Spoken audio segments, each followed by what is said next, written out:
Hey, hey, hey, we're back. Lady TC sings jazz on Y2B. And here on Tea Talk, Lady TC knows.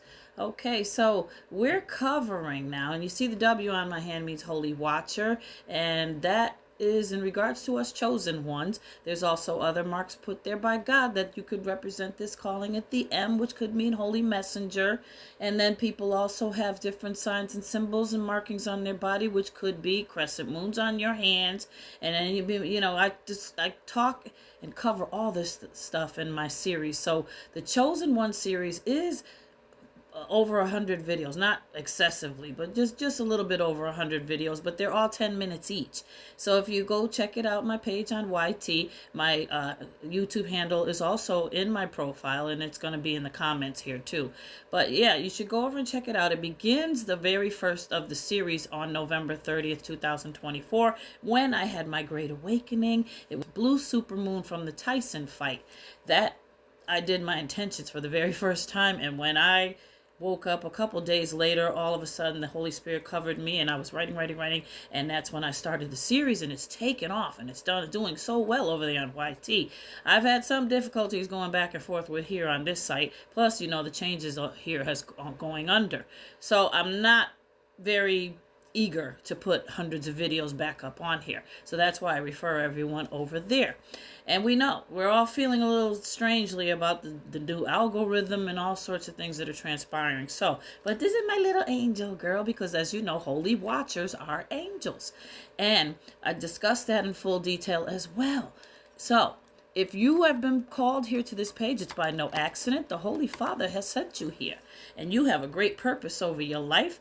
And he wants you in here so you can develop yourself, learn, and then get the Christ consciousness, opening up that light of the body. And that's what we are doing here, because we've crossed over from 3D into 5D. And the several people that I have in alignment with me, other chosen ones on this site here that are regular people that are part of this chosen one series, they have reached and crossed into 5D. We've got the light workers, we got the star seeds, we got the mystics, we got the alchemists, and we break down the blood types of the chosen ones and everything. So you should stick by us. Come on, and if you feel you're pulled in here and drawn to us, then you're meant to be here. It is my purpose to have you here and do the work that I am doing. God has put me in the line path of my musical career, being a jazz singer and a gospel artist. I've also done ministry and evangelism, and traveled the world and won several music awards and things like that, and done TV shows and everything. So he has me appointed for this because he knows what I can do.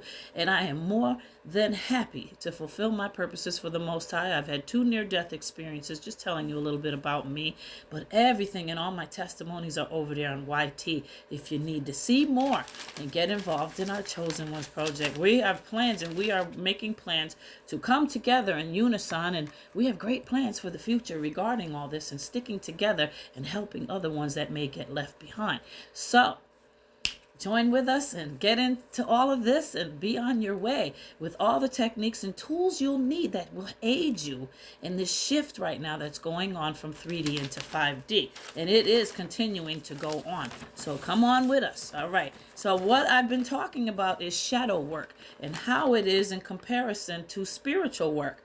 Now, shadow work is something that a lot of people do, and they swear by it, they love it, they work at it. I just find it a fine line, because we follow the way of Christ in the scriptures. This is Christ consciousness here. And in Christ consciousness, we still follow the Bible and everything, but we rely on the Most High to do our work for us. So in spiritual work, there's a somewhat of a difference. So I'm just discussing a lot of that. In the last part right here, part 1, I touched base on some of that, but we're going to touch base on a little bit more. So here we go. Is shadow work harmful, is the question. Shadow work, the answer is it can be uncomfortable, but it's generally considered safe and helpful. It can be done alone, but it's best to work with a mental health professional. If you've had trauma or have had an untreated mental health condition such as depression or anxiety, like I said in the last video, you could pull some stuff out, trigger some things, and you not be able to get yourself away from all that, okay?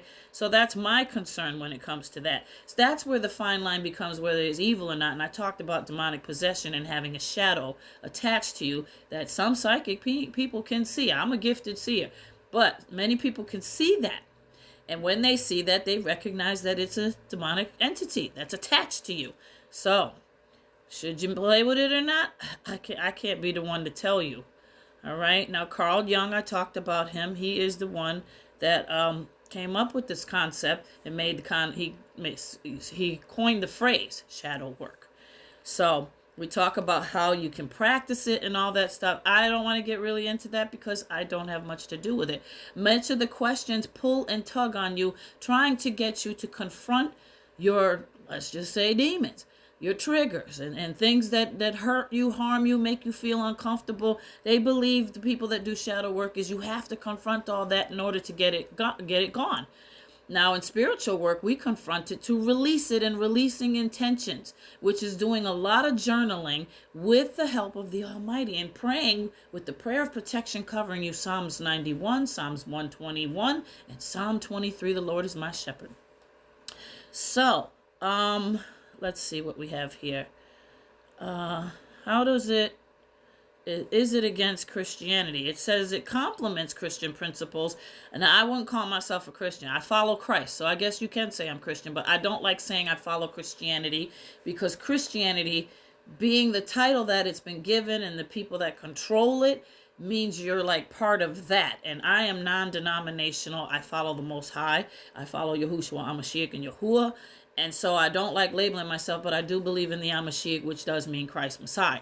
So, but people that follow Christian principles, by encouraging individuals to embrace their whole selves and acknowledging both light and shadow aspects, recognizing and accepting our flaws and imperfections, is a path to humility and a deeper understanding of God's grace. Now, like I said, with spirituality, it's very fine line, thin, right next to shadow work, because yes, you are acknowledging yourself and all that, but in the light and dark aspects. But remember, there's a yin and yang for everything, and sometimes if you mess with that yang a little bit too much, you can open yourself up to things. Same thing with yoga. Yoga is another form of meditation, but in some ways people chant things they can invite in demonic spirits. So don't be chanting is my suggestion.